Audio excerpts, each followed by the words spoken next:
Hare Krishna, welcome all of you for today's book reading session. Let us begin with prayers. Nama Om Vishnu Padaya Krishna Presthaya Bhutale Srimate Bhakti Vedanta Swamin Nitinamine Namaste Saraswate Deve Gauravani Pracharine Nirvishesha Shunyavadi Paschatya Deshatarine जय श्री कृष्ण चैतन्य प्रभु नित्यानंद श्री अद्वैत गदाधरा श्रीवासादि गौर भक्त वृंद नमो महावदान्याय कृष्ण प्रेम प्रदायते कृष्णाय कृष्ण चैतन्य नाम्ने गौरत्विषे नमः हरे Krishna Krishna Krishna Hare Hare Hare Rama, Rama, Hare Hare. Reading from the book The Teachings of Lord Chaitanya by His Divine Grace Vishwaguru Srila Prabhupada. Lord Chaitanya's mission. Lord Chaitanya Mahaprabhu instructed his disciples to write books on the science of Krishna, a task which those who follow him have continued to carry out down to the present day. The elaborations and expositions on the philosophy taught by Lord Chaitanya are in fact the most voluminous, exacting, and consistent, due to the unbreakable system of disciplic succession of any religious culture in the world. Yet Lord Chaitanya, in his youth, widely renowned as a scholar, himself left us only 8 verses called Shikshashtaka, in which his mission and precepts are revealed. Here rendered by A.C. Bhaktivedanta Swami are these 8 supremely valuable prayers. 1. Glory to the Krishna Chaitanya. Glory to the Sri Krishna Sankirtana, which cleanses the heart of all the dust accumulated for years together. Thus, the fire of conditional life, of repeated birth and death, is extinguished. This Sankirtan movement is the prime benediction for humanity at large because it spreads the rays of the benediction moon. It is the life of all transcendental knowledge. It increases the ocean of transcendental bliss, and it helps to have a taste of the full nectar for which we are always anxious. 2. O my Lord, your holy name alone can render all benediction upon the living beings, and therefore you have hundreds and millions of names like Krishna, Govinda, etc. In these transcendental names, you have invested all your transcendental energies, and there is no hard and fast rule for chanting these holy names. O my Lord, you have so kindly made approach to you easy by your holy names. But unfortunate as I am, I have no attraction for them. 3. One can chant the holy name of the Lord in a humble state of mind, thinking himself lower than the straw in the street, more tolerant than the tree, devoid of all sense of false prestige, and ready to offer all respects to others. In such a state of mind, one can chant the holy name of the Lord constantly. 4. O Almighty Lord, I have no desire to accumulate wealth, nor do I have any desire to enjoy beautiful women. Neither do I want any number of followers of mine. What I want only is that I may have your causeless devotional service in my life, birth after birth. 5. O son of Maharaj Nanda, I am your eternal servitor, and although I am so, somehow or other I have fallen in the ocean of birth and death. Please, therefore, pick me up from this ocean of death and fix me as one of the atoms of your lotus feet. 6. O my Lord, when shall my eyes be decorated with tears of love, flowing constantly while I chant your holy name? When will my words be choked up when uttering the holy name? And when will all the holes of hair on my body have eruptions by the recitation of your name? 7. O Govinda, feeling your separation, I am considering a moment 12 years or more, and tears are flowing from my eyes like torrents of rain. I am feeling all vacant in the world in the absence of you. 8. I do not know anyone except Krishna as my Lord, and he shall always remain as such, even if he handles me roughly by his embrace, or he may make me broken-hearted by not being present before me.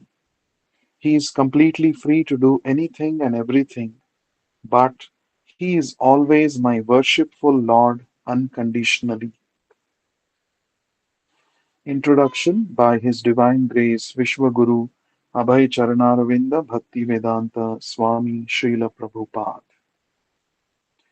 Delivered as 5 morning lectures on the Chaitanya Charitamrita, the authoritative biography of Lord Chaitanya Mahaprabhu written by Krishnadas Kaviraj before the International Society for Krishna Consciousness, New York City, April 10 to 14, 1967. Chaitanya means the living force. You and I can move, but a table cannot because it has no living force. Not only movement, but resistance is also a sign of living force. Chaitanya means activities, Amrita means immortal, and Charitra means character. There is no activity without living force. The material condition has living force but is not Amrita, immortal. Chaitanya Charitamrita then means the character of the living force in immortality. But how is this displayed? It is not displayed by you or I. None of us are immortal in these bodies. We have living force and activities, and we are immortal by nature and constitution. But the material condition into which we have been put doesn't allow these qualities to be displayed.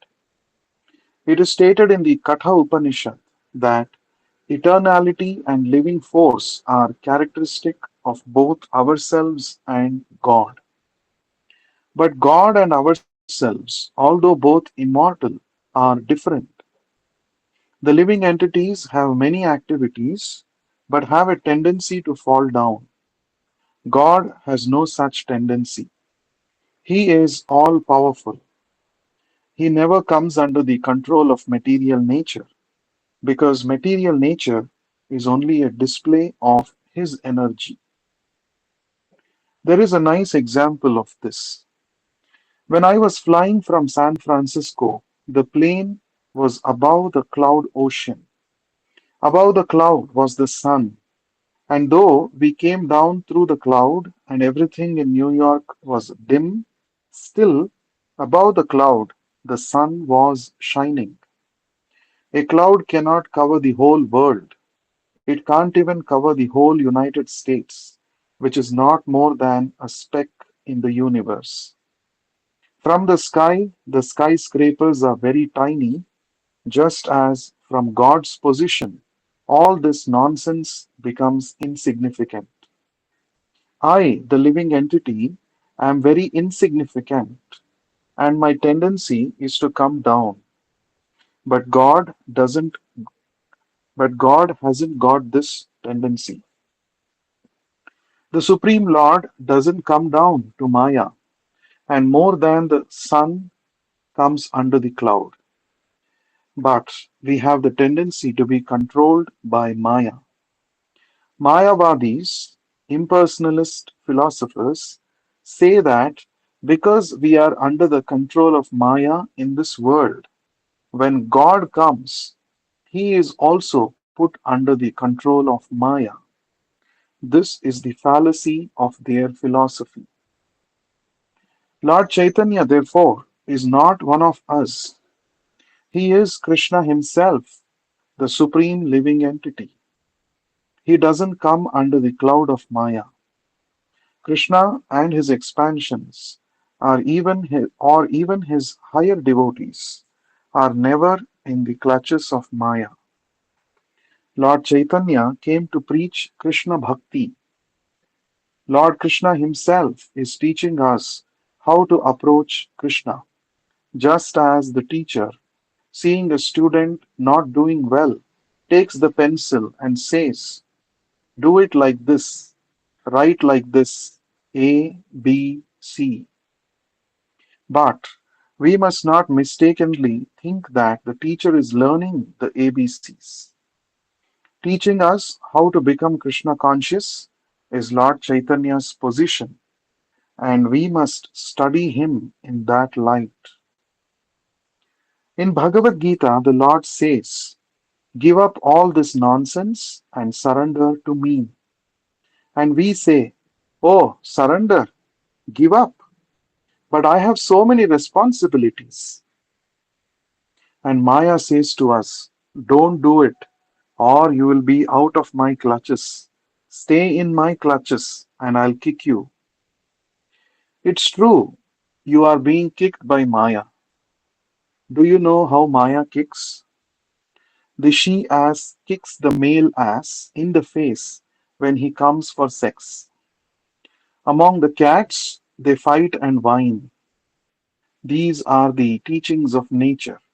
She tricks. It is like the capture of an elephant. He is caught in the forest by the use of a trained she elephant who leads him and makes him fall into a pit. Maya has many activities, and her shackle is the female. Of course, male and female means this outer dress. We are all actually Krishna's servants, but we are shackled by iron chains, which are beautiful women. Every male is bound up by sex life, and therefore, sex life should be controlled. Unrestricted sex life puts you fully in the clutches of Maya. Lord Chaitanya got away from this Maya at the age of 24. His wife was 16 and his mother 70, and he was the only male of the family. He was a Brahmin and not rich, but he took sannyas, the renounced order, and didn't care for the Maya of wife and mother. If you want to become fully Krishna conscious, you have to give up the shackles of Maya. Or, if you remain with Maya, you should live in such a way that there is no illusion. Lord Chaitanya had many householders among his closest devotees. Yet one renounced devotee of his, Junior Haridas, who was important for being a good kirtan singer, glanced lustfully at a young woman, and he was at once rejected by Lord Chaitanya. "You are living with me in the renounced order, and yet looking at a woman with lust." This Junior Haridas later committed suicide in despair over his separation from Chaitanya. Other devotees had approached Chaitanya and asked him to forgive Junior Haridas, but Chaitanya replied, "You all go live with him and forgive him. I'll stay alone." And when the news of Junior Haridas's suicide reached him, Lord Chaitanya, who was aware of everything that was happening, said, "Very good, that is very good." A householder devotee of his pleased Chaitanya, and Chaitanya, on learning of the devotee's wife being pregnant, asked that the baby be given a certain auspicious name. So he approved of householders having sex in a regulated way, but he was strict like a thunderbolt with those of the renounced order who cheated by the method known as drinking water underwater while taking a bath on a fast day. From Chaitanya Charitamrita, we learn how Chaitanya has taught people to become immortal. Krishna and all reformers also taught this to people. They are mortified that people should prolong their mortal life instead of arranging it so as to make the next life immortal. So, Chaitanya Charitamrita means the immortal character of the living force. The supreme living force is the supreme personality of Godhead. There are innumerable living entities, all individual. This is very easy to understand. We are all different in thought, in desires, and the Supreme Lord is also an individual person like you and me. But he is the leader. No one can excel him. Among us, one can excel another in one capacity or another. Similarly, the Lord is individual, but he is supreme. Achyuta is another name for Krishna, the infallible. In the Bhagavad Gita, Arjuna had a delusion, but Krishna had none. God is infallible. In the Gita, he states, I appear in my own internal potency. He is not overpowered by the material potency when he is in the material world. Krishna and the incarnations are not under its control, they are free. In Srimad Bhagavatam, this is the definition of godly nature. One is not affected, although in material nature. Even a devotee can attain this freedom. Rupa Goswami explains that if you want to remain unattached to material contamination, the formula is to make your ambition to serve Krishna. How to serve? It is not done by simply meditating, which is done by it is not done by simply meditating, which is just an activity of the mind, but by practical work. It is achieved by working for Krishna. No resource should be left unused. Whatever is there, whatever you have, should be used for Krishna by practical work. We can use everything airplanes, the atom bomb, anything. If you speak to an audience of Krishna consciousness, that is also service. If your mind, senses, speech, money, and energy are engaged, then you are not in material nature. Krishna and his expansions and his devotees are not in material nature, but foolish people think that they are. Chaitanya Charitamrita means that the spirit soul is immortal and that activities in the spiritual world are also immortal. The Mayavadis, those who hold to the view that the Absolute is impersonal and formless, say that a realized soul has no more need to talk. The Vaishnava says, no, talking begins at that stage. Our previous talk was nonsense and had no value.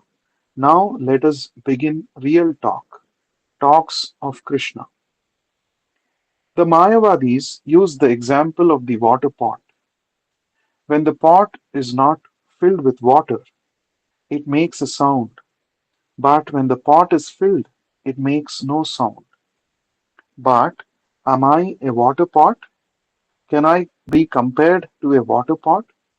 Logically, an analogy points out similarities, and the greatest number of similarities between the two objects makes the best analogy. A water pot is not an active living force.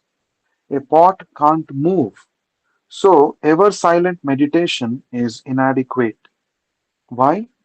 Because we have so much to say about Krishna that we don't have time to finish when there are only 24 hours in a day. The fool, however, is celebrated as long as he doesn't speak. When he breaks his silence, his lack of knowledge is exposed. Chaitanya Charitamrita shows that there are so many things to discover simply for glorifying the Supreme. Krishnadas Kaviraj Goswami writes, I offer my respects to my spiritual masters. He uses the plural to express the disciplic succession. Not that my spiritual master only is offered obeisances, but the whole parampara, the chain of disciplic succession. The Guru is addressed in the plural to show the highest respect. After offering respect to the disciplic succession, it is offered to devotees, other god brothers, the spiritual master, expansions of Godhead, and his first manifestation of energy. Krishna Chaitanya appears in all together God, Guru, devotee, expansion. As his associate Nityananda, he is a manifestation. As Advaita, he is an incarnation. As Gadadhara, he is the internal potency. And as Srivas, he is the marginal living entity. Krishna is not thought of alone, but is conceived all at once, as is described by Ramanujacharya in the Shuddha Advaita philosophy. Energy, expansion, and incarnation are oneness in diversity. Everything together is God. Chaitanya Charitamrita is thus the postgraduate study of spiritual knowledge. One advances from the Bhagavad Gita through Srimad Bhagavatam to Chaitanya Charitamrita. Although all are on the same absolute level, yet by comparative study, Chaitanya Charitamrita is on this higher platform, and every verse is perfectly composed. The process of offering obeisances is to directly offer respects to Chaitanya and Nityananda. These two personalities are compared to the sun and the moon who dissipate darkness. Both the sun and the moon have risen together in this case. Chaitanya is so kind that to dissipate the darkness, they both appear together. Who is Krishna Chaitanya? In the Upanishads, the supreme absolute truth is described in an impersonal way, but the personal view is also given in the Ishopanishad at the end after a description of the all pervading. My dear Lord, you are hidden by the cover of Brahmajyoti. Let me penetrate that Brahmajyoti to approach the Supreme Personality of Godhead. Those who have no such power stop at the effulgence. But at the end of the Upanishad, there is a hymn to the personality of Godhead. The impersonal Brahman is described there. That Brahman is the glaring effulgence of the body of Chaitanya. The Paramatma is the partial representation of Chaitanya. He is that supreme personality of Godhead, full with six opulences: wealth, fame, strength, beauty, knowledge, and renunciation. You should know that he is Krishna, and nothing is equal to or greater than him. There is no superior conception. He is the supreme person. There is a nice verse by Rupa Goswami, who, as a confidential devotee, was taught for more than 10 days continuously by Lord Chaitanya. He has written about Lord Chaitanya. There were many incarnations of Krishna, but he excels all others. He is giving something that was never given by an incarnation before, not even by Krishna himself. Chaitanya begins from the surrendering point, and he is completely spiritual. He begins at the end of material existence, when one gives up all material attachment. In the Bhagavad Gita, Krishna began by distinguishing the soul from matter and ended at the point of the soul surrendered in devotion. But there is no stoppage of talk there, as the Mayavadis would have it. The real talk only begins, as is stated in the Vedanta Sutra. Now talking begins. Now we can inquire into the supreme absolute truth. Rupa Goswami writes, your incarnation is greater than all. What you have given, it is the highest form of devotional service. One who accepts the existence of God is in devotional service. To acknowledge God is great is something, but not much. Chaitanya preached like an acharya, a great teacher, up to the point of friendship. In the Gita, Krishna showed Arjuna his universal form because he was a dear friend. But Arjuna asked forgiveness for this friendship on seeing Krishna as the Lord of the universes. Through Lord Chaitanya, you can become a friend of Krishna where there is no limit. You can become a friend not in adoration but in complete freedom. You can also be related to God as his father. This is Srimad Bhagavatam philosophy. There is no other literature in the world where God is treated as the devotee's son. Usually, he is the father who supplies the demands of the son. Chaitanya is the first to treat God as a son. How? By service. The son demands and the father supplies.